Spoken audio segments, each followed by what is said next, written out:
Good morning and welcome to the Good Builder podcast. My guest today is Mark Sutton, the new general manager of Goop Guys. For those who don't know Goop Guys out there, I actually don't know where you've been because they're a great partner of ours at the Good Builder. And I've said this on a podcast before, and I'm not afraid to say it. I actually went out and did a bit of contracting with Goop Guys early on in the Good Builder to keep this thing running because I loved the brand so much and was even looking at buying a franchise. And I also said that on the podcast with Kirsty. The gentleman I have sitting here today has had a wealth of experience in the construction industry.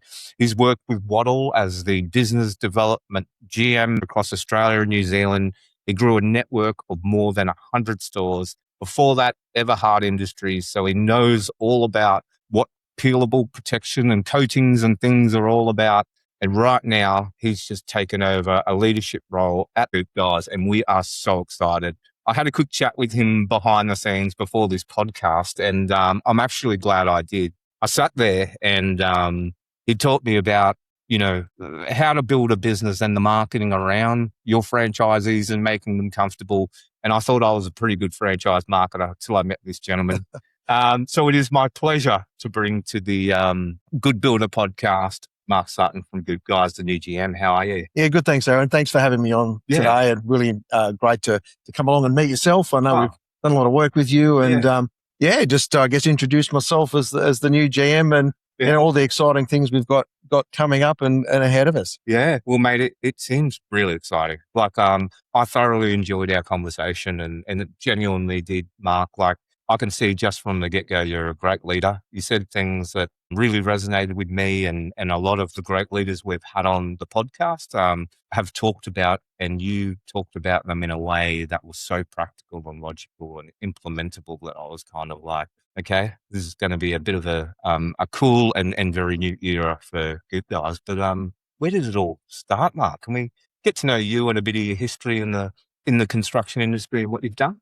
Well, if we want to go all the way back, how much time we get the calendars out? But my sort of education in the space started, like my family had hardware stores. So I started out working in my dad's hardware store in Cleveland in Brisbane. So, wow. And he was a paint guy. And I worked there in hardware in and around that, did some stints with companies like Rinnai, the gas appliances, went through university. But I sort of always been in that sort of hardware, paint, construction material space.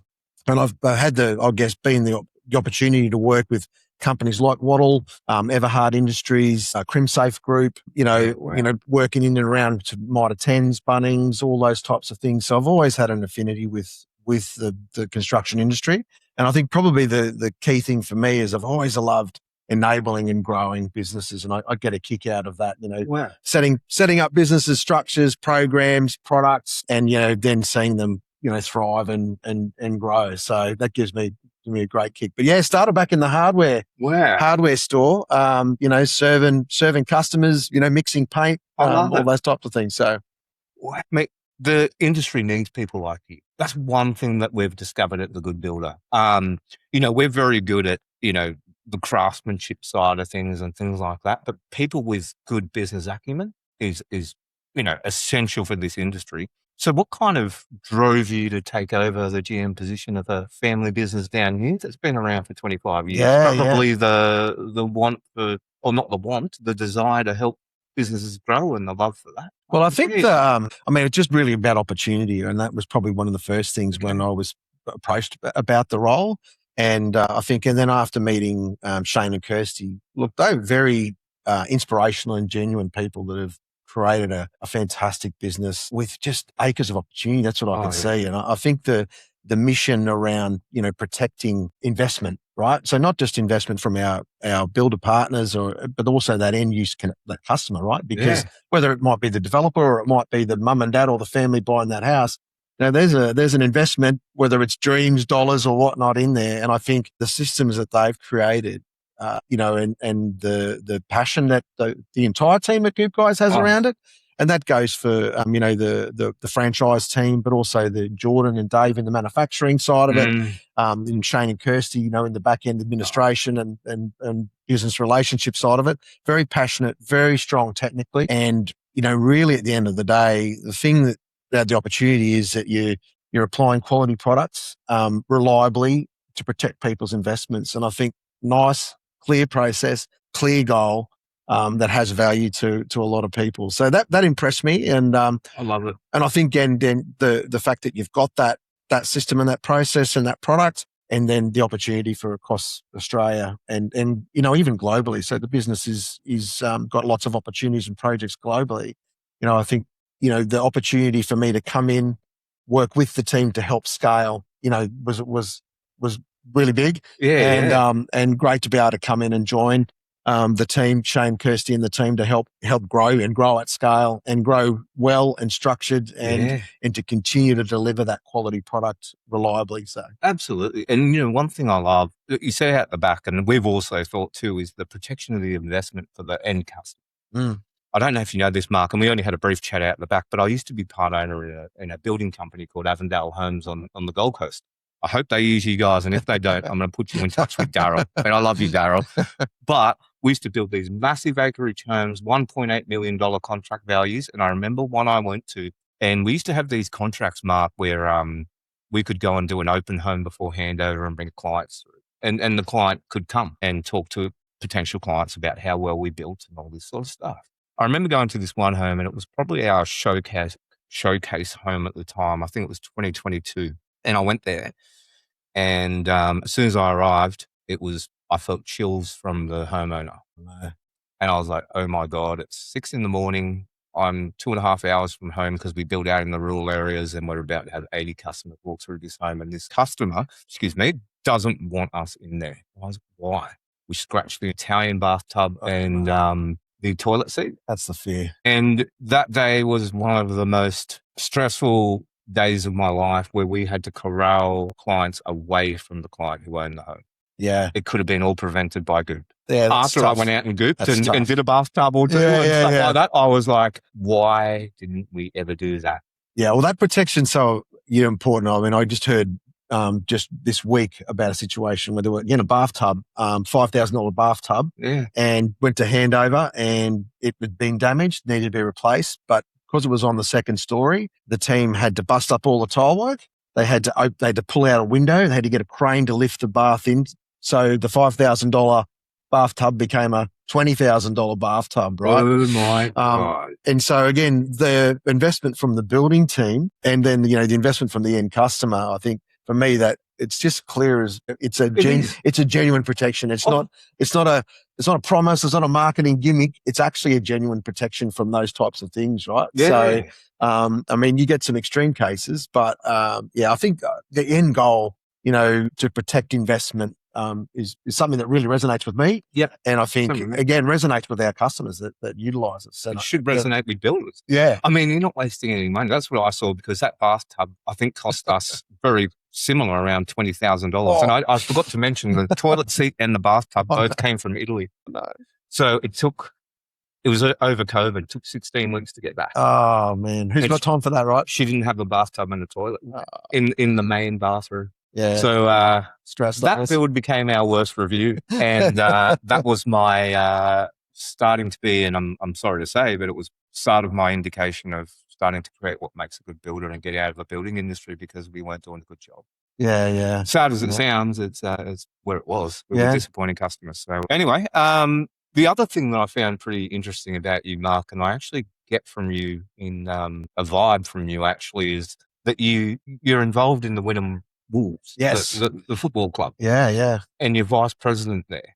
Now, we've had a fair few, what's really interesting about the Good Builder, and maybe I'm making assumptions here, is I've had a lot of good guests on like yourself. And the ones that I find that are really always best at business, and maybe I'm painting everyone with a brush, has some sort of sporting background or involved in sport. And I reckon it's this team culture around sport that it may help that. What's your involvement there in the Wynnum Wolves, and why do you do it? And does that cross over into your business life? Yeah. So, I mean, absolutely it does cross over. But I think it's one of the things that I'm passionate about is that community involvement. So it's a community club. And we have everything from sort of the top level football down to the juniors community. And I've spent pretty much all my time in the community space. I've been vice president. I haven't been for a while. We've got a great president there, Abby Crane. He'll give you a call out, Rab. You'll love that. But a great community club. It's been there. I think it's 105 years old. And but I've pretty much spent in the last little while space in getting the women's programs set up. So I coach 2 football teams. I've got a women's senior and a women's junior girls under 14 girls team. But one of the things I've loved about it, and I've learnt lots and I've been there coming on 17 years now, is how to pull a team together and get them into the paradigm or the space that they're really good at, and then they can get some success. There's nothing like you get a 12-year-old kid and you're like, hey, I'm going to put you on the field here, and you're giving them the confidence and you're training them to have the skills, and then you get them in a position where they can get a little bit of success on the field. And I think that gives me the greatest buzz when the kid turns and says, oh, I told you you could do it. Oh, thanks, coach, I can, right? And you see him go and blossom there. But it's really about, what's the team like you've got? What are they really good at? What can they do? What's their capacity? What's their scope? And then making sure that you're putting them in a position where they can be successful. And that doesn't have to be big success all the time.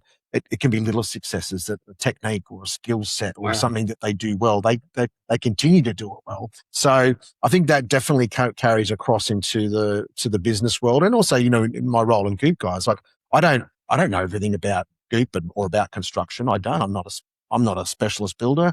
I'm not Shane. I haven't got the ideas in my head. Kirsty's the administration powerhouse. Jordan and Dave in the warehouse, great at the manufacturing, and that's their space. That's what they're great at. So how do I make sure that I'm not getting in the way? Wow. Change for change matter. Well, how do we make sure we got all the parts working together to get the end result, right? Which is protecting people's investments. And if we're doing that, we all grow, right? So we grow our franchisees and our licensees business.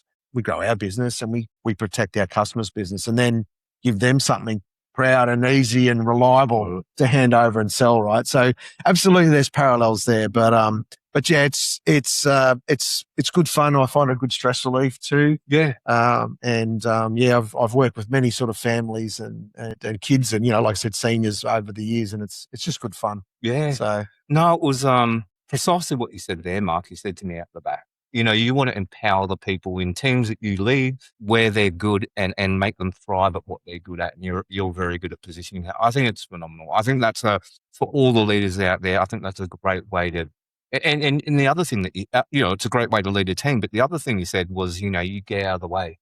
They're good at something. One of the best builders I've ever talked to on The Good Builder, I said, what makes a good builder? And his thing was, leave your ego at the door. And know when you step aside and someone better than you walks in, and that's how he runs his business. Yeah, well, you've got to get out of the way. Someone amazing, better at what you're doing. You can't pretend and think you know everything, because you don't. Nobody knows everything, right? Yeah. No, you taught me a bit today. Yeah. Well, you are, mate. So you are.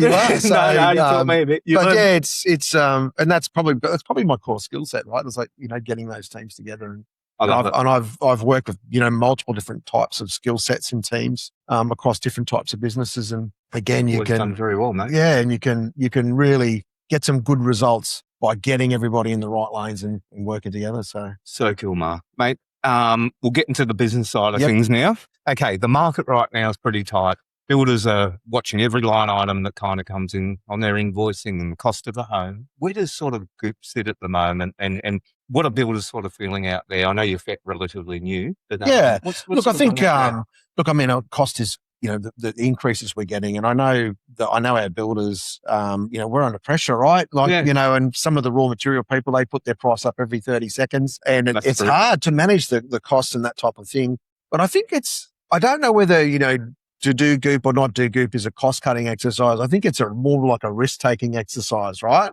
And the team go, maybe I'll take the risk on this, right? And maybe I'll get through. But we've just talked about a couple of examples. You don't get through all the time, right? I've got more. Yeah. So I think it's one of those things, and I think probably you see the builders because they understand the longer term, right? So to replace that toilet and that bath.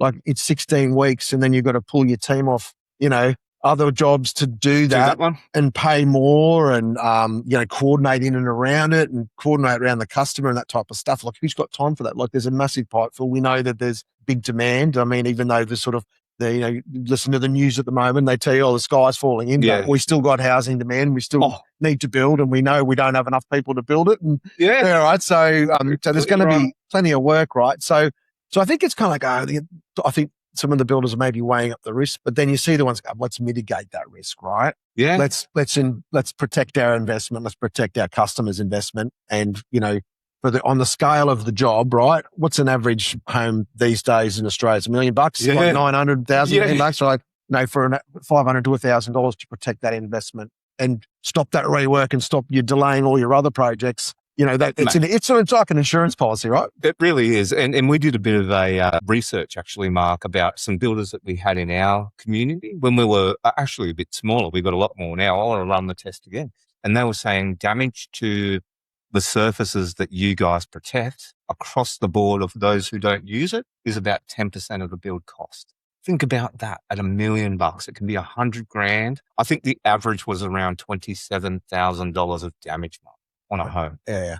Kirsty knows it because we talked about it on her pod, but how wild is that?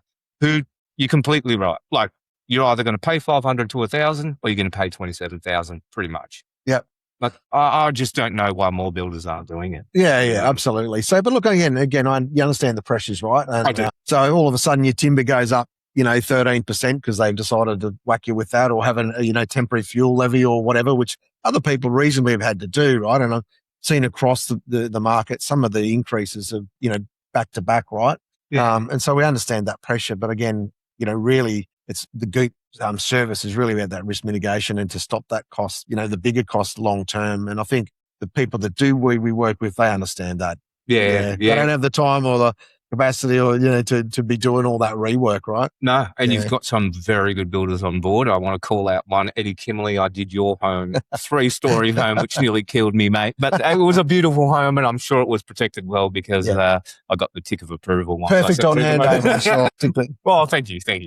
You weren't there at the time, but I hope that was I think I got paid for the job, so I think I'm okay. Okay, you must have done it right. I must have done it all right. There was no call out. No, but like good builders like that. That's the biggest killer, right? Like the rework, right? That's one of the biggest killers. Yeah, and that volume too, when you're doing it. You got no time. Trades a thing, all the things you mentioned. Very, very interesting.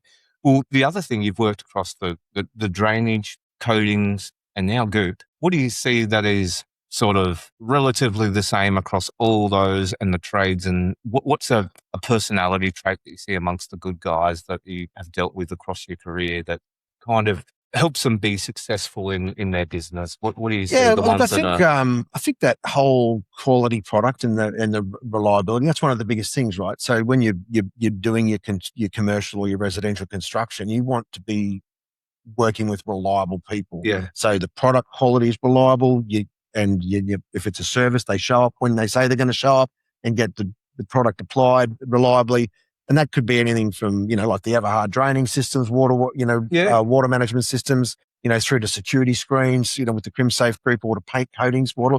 It's got to be reliable. It can be finished. It's got to do the job. So I think that's probably been one of the consistencies. And if you can do that well, and that's one of, again, the opportunities I saw with Goop Guys. Yeah. It was like, wow, we just really deliver that quality product reliably, right? To protect. And that's probably been the key thing. And that also then has a focus on the customer, because I think a lot of times some businesses can really lose focus on the customer. Yeah. That end user, that end person, the person that comes in and you're handing over the keys to, whether it might be a big commercial property or apartment complex, or it might just be a family home. Don't lose focus on them. What is their expectations? What do they need? What have they invested in this whole process, right? Yeah. And so there's a focus on that. And then when you're delivering, or you're producing, or you're manufacturing your product, and then you're delivering that service, okay, what do they expect? How are we going to meet that? And if you meet that expectation, then you win, they're happy, and your business will organically grow, right? And so that's where I've seen success across the different types of construction materials. Yeah.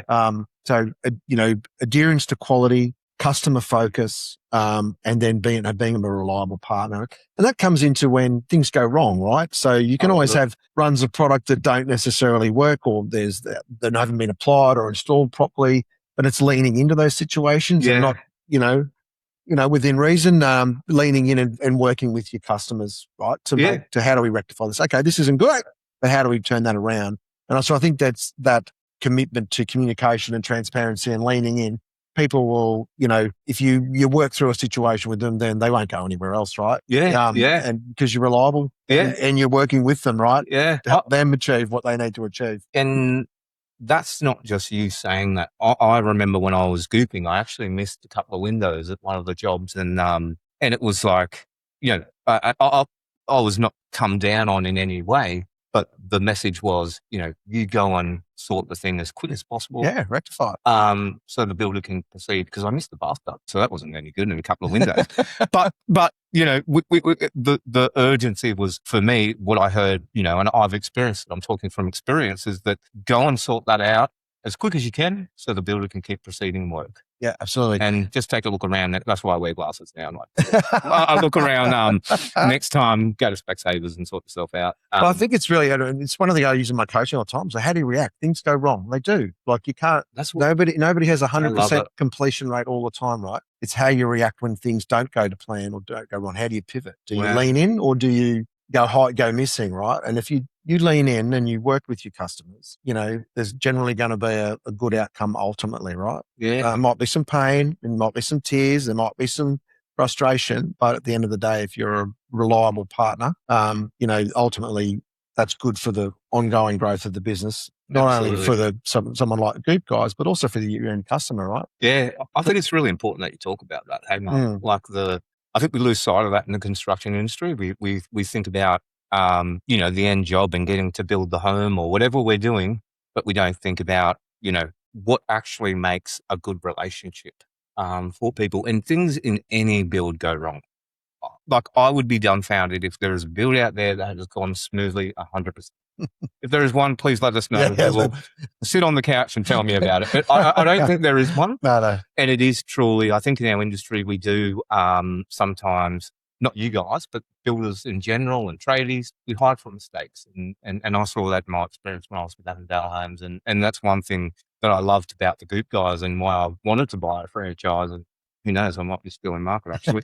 But talk later. Yeah, we'll talk later. But, it was one thing that was really instilled in me when I was contracting down. Like, if there is a problem, you sort it out, you work with the customer. I love that. And I think that's a really strong value that you guys hold with the Good Guys. Yeah, absolutely. Now, in terms of your coverage of Australia, how's that market now? You're all down the East Coast at the moment. Yes. Yeah. So we're down the East Coast, and we've got some areas where we're looking to expand in terms of that franchisee and or licensee as well. So we've kind of got, franchisees where you can sort of pick up and own your own business. And I think one of the things, again, we talk about opportunity with the business. When I joined, it's like, wow, the profitability, if you operate yourself right, there's some really good profitability for you to run your franchise, and quality product, profitable business, and you just delivering product protection that people need, right? So I was like, there's ticking a whole lot of boxes there with that.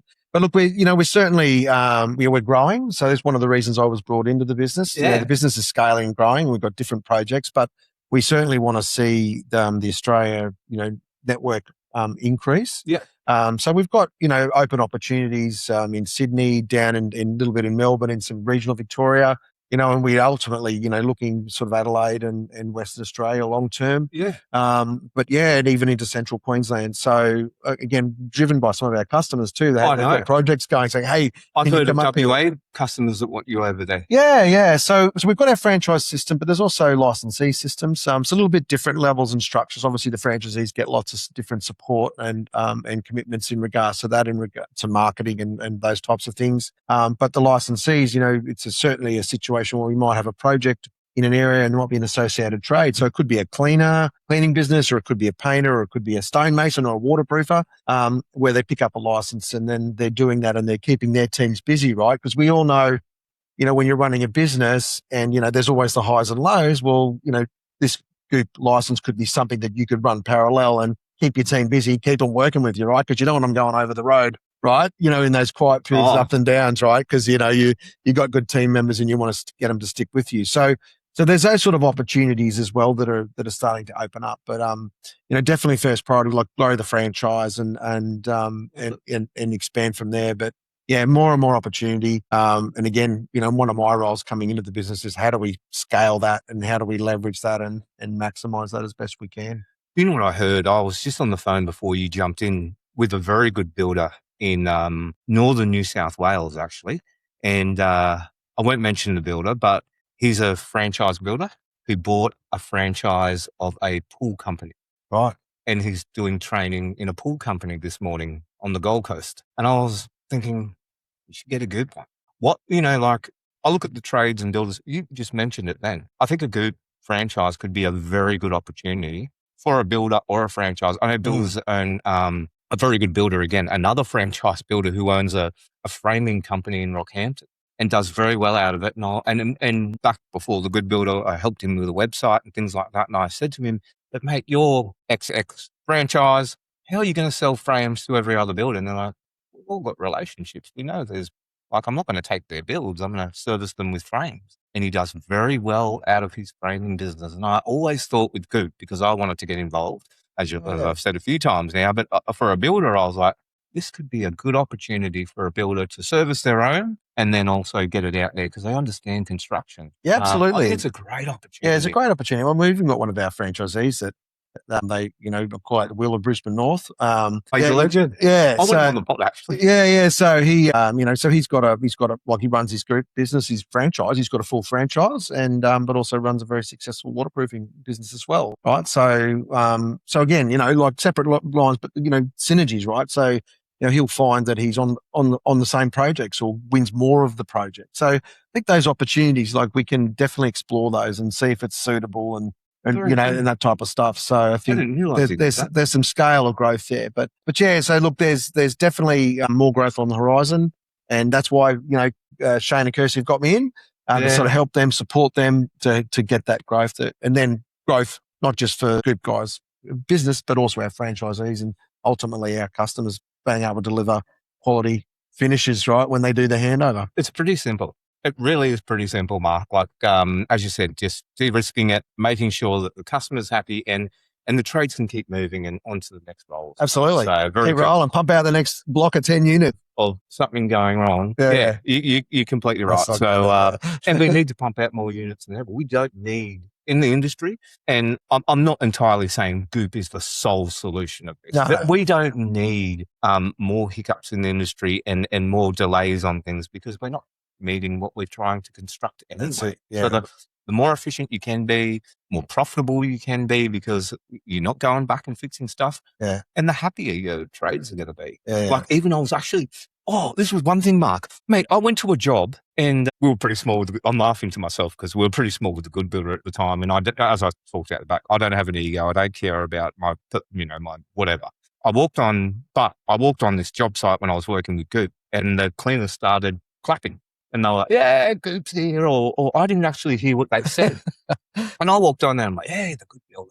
I thought they were cheering the good builder. Mate, they were cheering Goop. There you go. Because they said anytime that Goop come on and do a job, it's so easy to clean. You just peel off the thing. There's no problem with the windows and they freaking love. So what I actually felt and experienced from my experience with working with you guys was that other trades love you on site as well. Yeah, that's really interesting where other trades don't always love other trades. No, there's definitely not. And call out to our Sparky friends. That obviously they cop the wrath a fair bit, but yeah, you're right. And I think what it does is it just helps everyone keep moving. So if your brickie accidentally runs his trowel along the window or puts a brick through it or something like that, right? Or whatever, they've got to do the rework, right? Like they're going to get the call back and they've got to do the rework and they've probably got 30 jobs lined up, right? And then there's costs. Yeah. I had brickies move out of the way for me. Yeah. Because they were getting up to brick up and they were like, no, we know the job's going to be better if you get it done. So they moved the bricks back and I went, helps everyone keep moving. And we kept moving. So very interesting. Well, mate, I've only got the one question left for you, but I'm sure we're going to have you back on, and we're going to go out there and we're going to do a few videos with a few of the franchisees and things out to show you what's happening out there. We'd love a few of the builders too, as we're going to chat to about Goop. But Sounds good. you know, we're called the good builder, Mark. Mhm. What do you think makes a good builder, mate? Geez, well, I think good builder. So a good builder is somebody who, that project management sort of piece comes into it. And when I talk about that, it's that whole, communication, transparency, lean in when things don't go right, but also the risk mitigation piece as well. Like, so they're really thinking about it end to end, and how do I stop my customer suffering delays? And, it's always the thing that chases us all the time, but how do I minimize that? And then if we're going to minimize that, then how does that work across all the 30, 40 things that we're doing, right? Because it's a complex job, right? And you're trying to get all the, everybody in the orchestra to be playing their bit of music at the same, in their cue, right? Yeah. So I think it's those that take care to project management to look through it, but then also at the end of the day too, with their customers, the people that they're building for, that they have some responsibility for. It's not just another number punching out.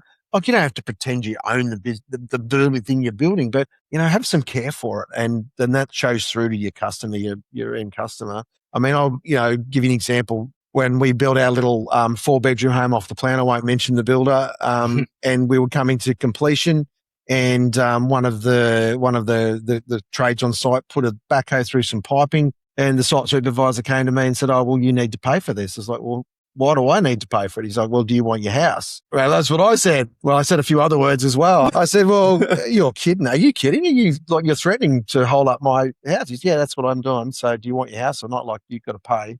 So do you know what I mean? So that's an extreme example, right? And where this guy was, he had no care or responsibility for the end customer, right? So it was just my little family, moving into this house, like it was our first sort of big sort of house together. But that, again, you take that little bit of responsibility and that little bit of care. You don't have to be, it doesn't have to be the love story of the week, or you don't have to pretend it's yours, Yeah. But again, that project management, that risk mitigation, and a little bit of care. You know what?